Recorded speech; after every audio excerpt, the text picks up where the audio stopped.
Good morning, everyone. My name is Hernan Colmenero. I will be emceeing the event today and tomorrow. And I am so happy to see all of your lovely faces here today. That's better. We have been hosting this event now this is our fourth year. I'm the executive director for the Institute for Ecology, Scholarship, and Health. And along with these fine folks up here, who I'll let them introduce themselves in just a second, we put on this event, and we're just very stoked to have all of you in this room to have these discussions.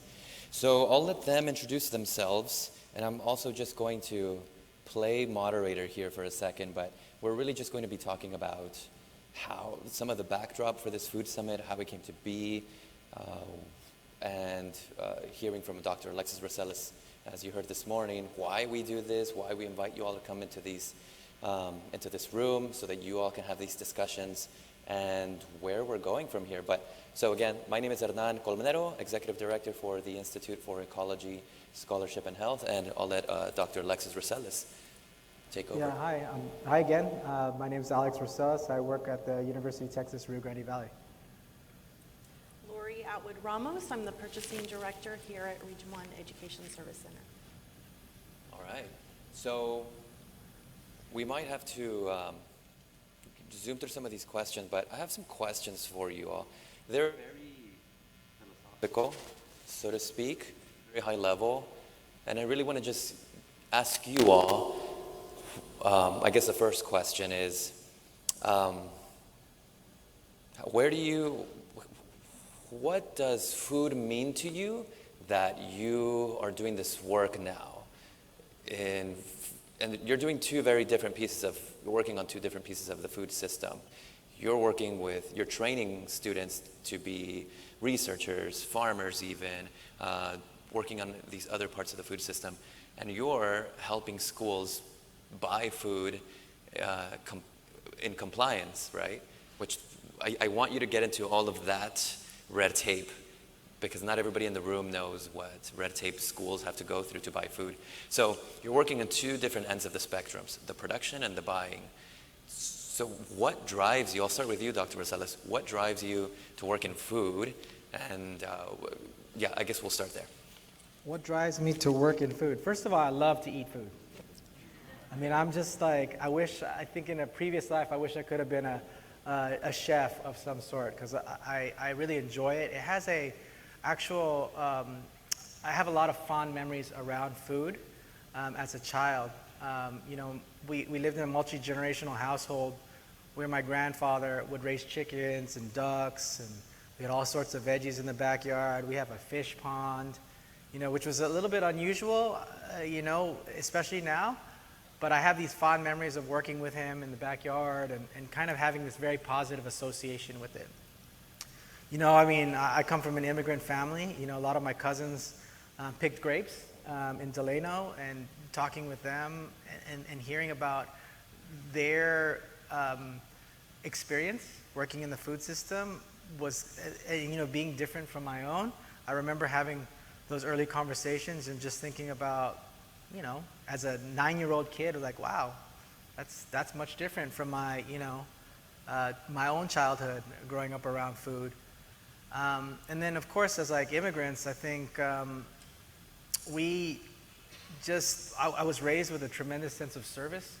My dad was in the military, my brother was in the military, and, I just think that was something that was kind of ingrained in us. And so when I see this opportunity about doing things that I love, I love eating and cooking food, I love working with my hands, it seemed like this kind of work around agriculture made sense. One time I was in college and I took one of these career training exams that the Career Counseling Center gives. And I remember, it took a while. And at the very end, I was a pre-med major at the time, right? At the very end, it said, based on your personality, you would be great at these positions. One of them was a forester, one of them was a farmer, one of them was a pastor, one of them was a biologist, and I can't remember the fourth one. If it was a chef, I would remember it because then, you know. But and I think about that a lot because you know, I feel very lucky to be able to match my personal worldview with my professional obligations. So, you know, as a public university teacher, I get to work with young kids. We get to work in settings that, you know, like the farm, where they get to learn hands-on. And to me, that's just an extension of, you know, how I grew up. Yeah. Yeah. What about you, Laurie? How did you get into food, and why are you doing this work? Well, like Alex, I love food. And for me, means comfort, means family, but you also have to recognize that that's not the case for many families in our region. So many rely on school meals, food banks, and you know, sometimes school meals don't always get a great rap, right? There's a lot of sometimes some negative connotation around school meals. But you know, what I challenge each and every one of you today to do is be curious, ask questions, ask about how they're funded, the rules and the regulations that are around school meals, because it is a bit complex to navigate. But what we are really trying to do at Region 1 and through our purchasing cooperative is connect those schools to local farmers and ranchers and remove those barriers for them. And so I think just take advantage of the sessions we have here today. We're going to have some technical assistance sessions where you can ask questions. Texas Department of Agriculture has a booth here. We have a buyer-supplier event tomorrow. Be curious and connect and ask those questions and kind of put aside maybe your bias and some of your assumptions that you might carry and just really listen and hear the stories that we each have to share and make those connections because we do have a beautiful food system here and it's just a matter of us working together. Yeah, that's great. I want to get into the school food procurement piece, but before jumping into that, I want folks to have some kind of understanding, like how did this happen? Alex, why a food summit? Why did you decide this is what we need? Because you were doing a version of this beforehand, but kind of walk us through that story. Yeah. What did it look like before? Why did you think a food summit was necessary, and where are we now? Well, I mean, so there are some folks in the room who helped me put on the 2014 Food Security Forum. It was like a one-day event where we brought together folks from different parts of the food system to talk and to try to have a discussion about one of the most serious challenges of our community, which is food insecurity, hunger, and food access. And so often on these food security panels, we would have a farmer, we'd have a food procurement specialist, a buyer, and another community leader. Almost always. It's always 4 people. Sometimes we would have a scientist or a scholar, to help provide some kind of theory or just some different lens. But really it's about having these discussions with different people who often don't get in the same room together, right? And the story and the format of those is always kind of the same. It's like sitting around a dinner table, having frank discussions. We're all familiar with that, at least in my own memory, some of the most difficult discussions happen around the dinner table. And those are good discussions, right? Sometimes they're uncomfortable. Sometimes you put people on the spot.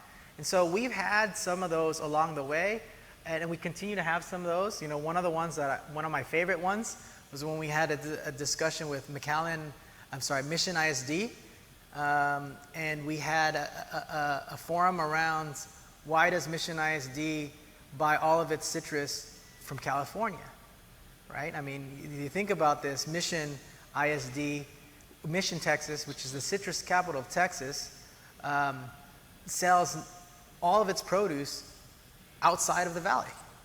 And it's cheaper for schools to buy citrus from 1,200 miles away from California or from Florida than to buy it from 4 miles away from a farm. So what we did there is we put a farmer with a food procurement person, with a policy person, and we're like, hey, let's work this out. There's got to be a way that we can help each other out. And that's, I think, part of what the Food Summit is about. It's really like, I said this a few years ago, we can wait for help, right? We can call on the federal government and they can send money.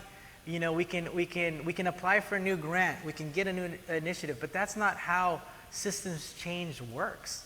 It actually works on shifting the connections between the elements, including new elements, bringing in younger people, new ideas, new enterprises, and then modifying the interconnections between those. And that's exactly what we want. I mean, that's why we have this, because I don't think there's another venue where this happens. And, there's an opportunity to have these frank and difficult discussions in a friendly environment over delicious food. I mean, Yeah, you that's can't it. go wrong with that. And so, Lori, you were at that event that he just spoke about, right? Where we had Sherryland ISD on the stage. And then I remember very clearly you approached me afterwards and said, I want to help. Maybe those weren't your exact words, but you wanted to help, and then you created this wonderful solution. Can you tell us about the cooperative? And yes, tell us. So from that event,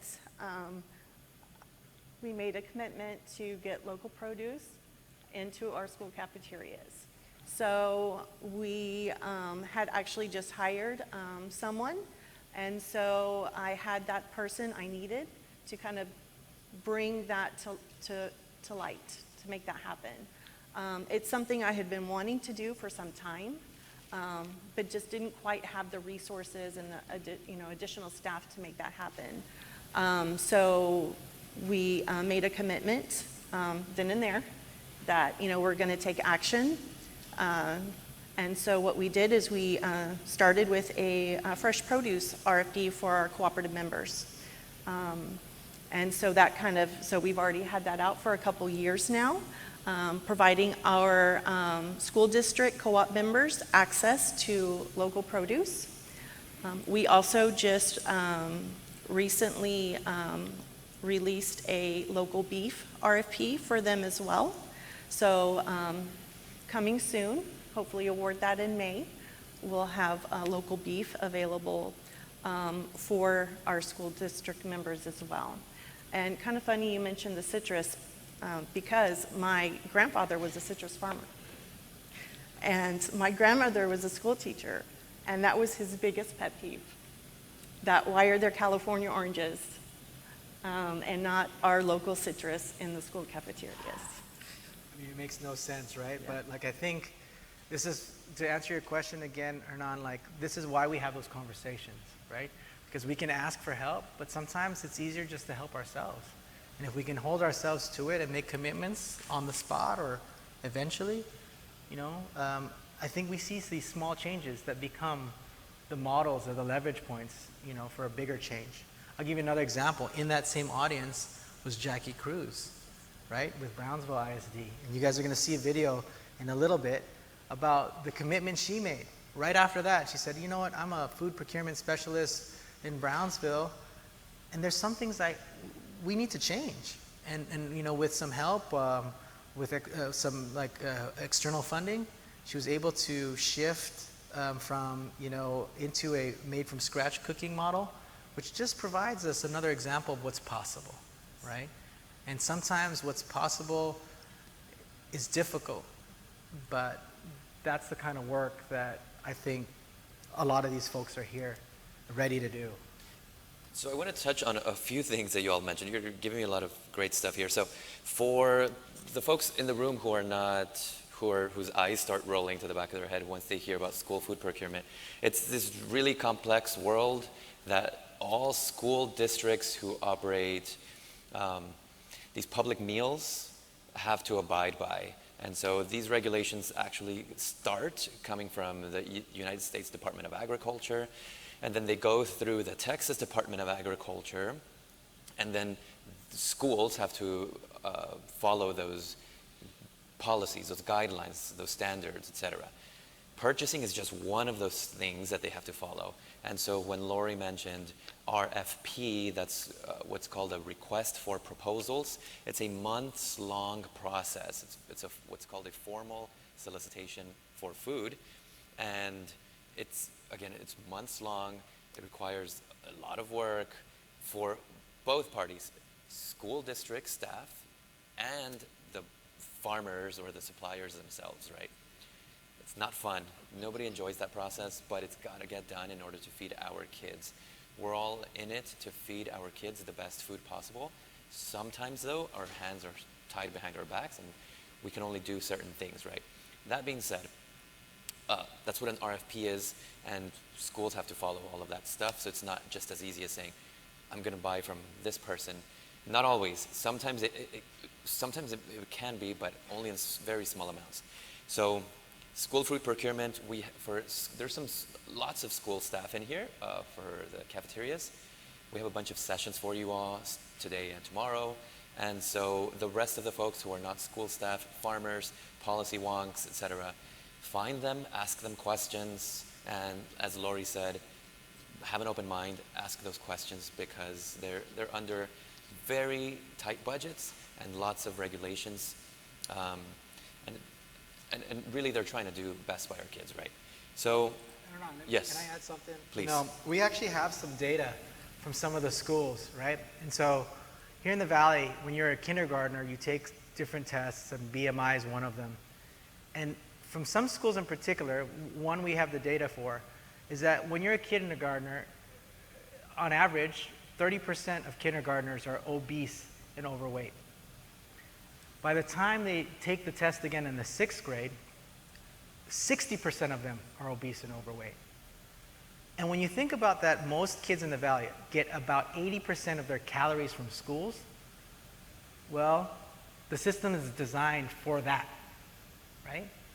Now, I know that there's a lot of schools that see food procurement as profit-making, right? Because if you don't spend the reimbursements you get on the actual food, you get to keep that money because you've already gotten reimbursed for it. I'll give you an example. School breakfasts, they get about $1.90. I may be wrong, I don't know the real numbers, but about $1.90 for every breakfast that a kid is served, right? And that breakfast comes in the form of ultra-processed granola bars that are in packages, preserved, and in plastic. They serve it to the kid, and the kid chooses not to take it. Great. I'm going to take that back, put it back, and I'm going to serve it to them again tomorrow. And they keep the $1.90. This is the difficult discussion around the table, right? It's like, why aren't we taking the money and actually even finding other places to get money to give our kids the best food possible so that the outcomes work in their favor, not against them? I don't know the answer, right? And that's why we have these discussions, because the answer is in the community. Because if we wait for the answer to come from elsewhere... Yeah. The federal government does not have the answer. The state government does not have the answer. But together here, we can come up with the answer for ourselves. I mean, ultimately, these are the tax dollars that we pay. So we should have a voice in this, and truly we do. Sometimes we forget that we do have a say-so. But yes, absolutely. Since the first Food Summit, we've been having these really difficult conversations on the stage. Even before that, and they get uncomfortable sometimes. So be ready, all of you speakers. Sometimes there will come hard questions from the audience, and we have to have those discussions. We cannot shy away from them. But I would like to add yes, a bit please. to that. So just as an example, a reimbursement for a school lunch is about $4.60. Of that $4.60, about 44.5% of that is spent on the actual food. The other 45% is spent on labor. Labor is not cheap, so they have to spend it on labor. And then what's left, that 10%, is what they have left for equipment, uniforms, other things that they have to purchase. So the actual percentage of that $4.60 goes to the actual procurement of the food that goes into the meal is only about 45% of that, so about $2.50, give or take.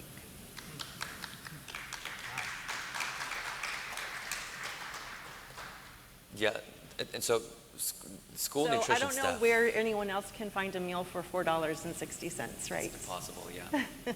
Yeah. But I want to touch on something you said also, Lori.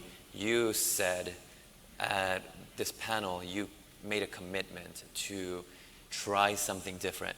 None of us know, every single farmer in this room will agree, none of us know whether this seed that we plant today will make it to harvest. But we have that hope that it will, that we will reap some benefit and that it's going to be a better tomorrow. And that's what you did. You committed to saying, I'm going to try something different. And that's what we all need to do together. Commit to that, because we can all make a small change, and together, that is the change that we are seeing. And even if it doesn't work, if it fails, that's okay. We learn from it. We try again. That's right. Yeah, I think, it's interesting too, Lori, because it costs $4.60. But the true cost is much higher, right? Because if it's causing health issues in our students, we pay for it later, right? Healthcare costs in particular. So I'm just curious. I mean, this is part of why we're here, right? How do we fix that? Or not fix it. How do we reimagine a system that's different, right? Because I think that system, as is argued in my book, our assigned reading, that we can't just say, well, these are the kind of guidelines that we have, because the guidelines lead to outcomes that are just not focused on our well-being, right? And I think a lot of that comes with making those local foods and healthier foods more accessible to our school districts to purchase.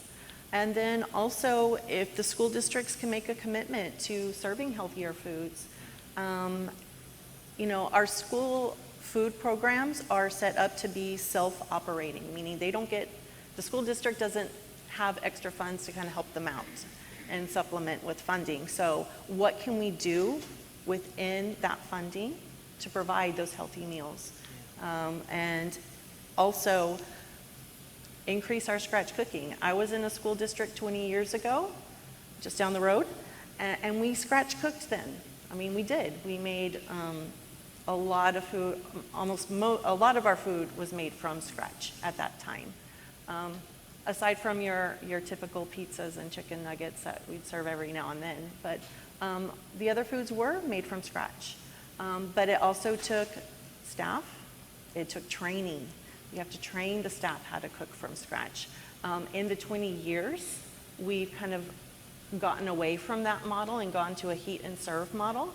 And so it's just making the commitment to go back, cycle back to that scratch cooking and implement it, training the staff, getting the equipment that they need.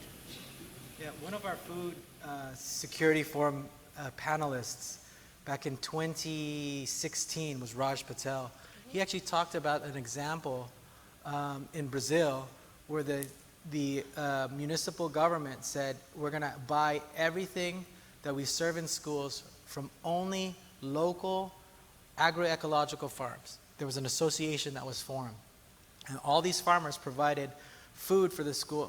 What helped the farmers is that they had a guaranteed sale.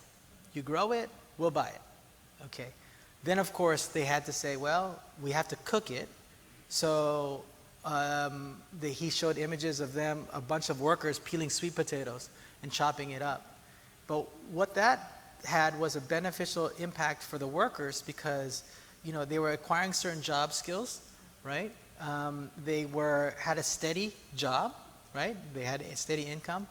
And so these small pieces, these interconnections between those two pieces actually lifted the entire community up, right? Because now a lot of the kids whose families were farmers were getting income in two ways. Because the farmers were selling produce to the farm, and then the family members were getting jobs in the schools, right? And the kids were getting the healthiest food possible. And so that was just an example that Raj mentioned, but I think one that resonates with what you're talking about right now. We have a huge opportunity through our school feeding programs to support our local economy. Definitely. And that's what we're trying to leverage. Yeah, and you know, I think it's like we don't ever say that's my job, right? It's like, okay, the school districts and school administrators have a hard enough time providing quality education, right? But then you also have to provide them healthy food, and you're also responsible for uplifting the communities in which the students live. It's a heavy ask, but I think this is why we're here, it's because we are all lifting it together. Makes it a lot lighter, right? And I think that's a good point. Like, I want to reiterate this point because it's embedded in what they're saying, but I want to say it a little bit more directly. Every single one of you in this room has some capacity to make some change, big or small, in your sphere of influence to improve the food system. Again, you have two great examples here of opposite ends of the food system. From the training of the people who grow our food to the person supporting how food gets purchased at the schools, right? So we all have some influence and we can all play our part to make it better, to help, to feed ourselves better food and not be at the mercy of this mindless, bureaucratic, industrial agricultural system that doesn't actually care about us. It does not have to be that way. We can actually change it.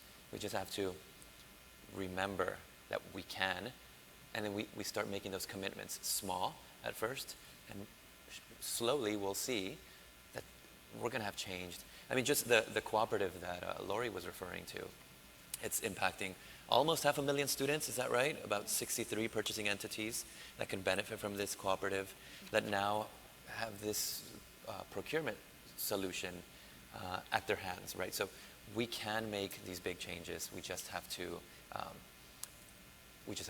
remember that and make that commitment.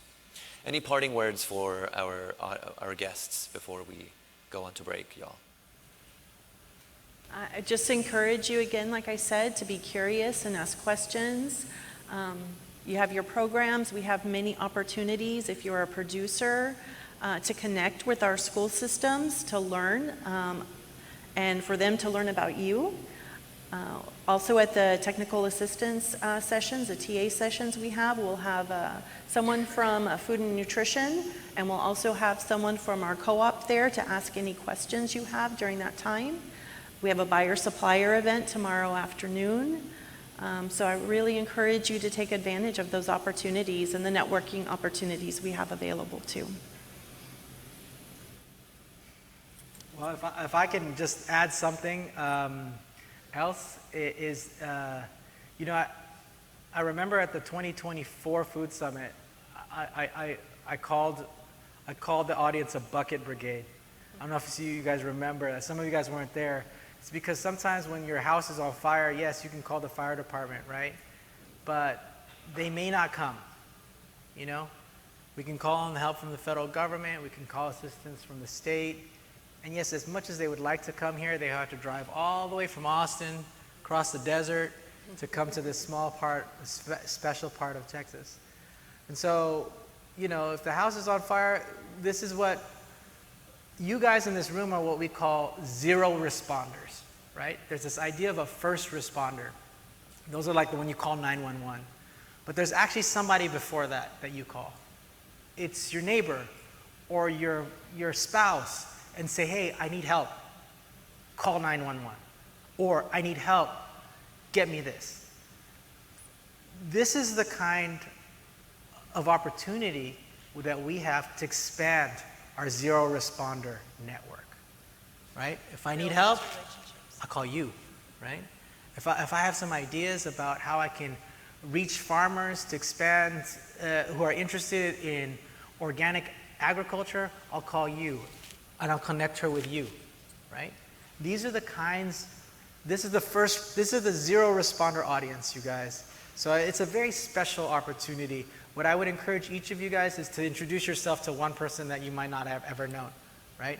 And just tell them who you are and why you're here. Young people, do not be afraid. All of these people in this room are your allies, you know? So please introduce yourself to one person And you never know.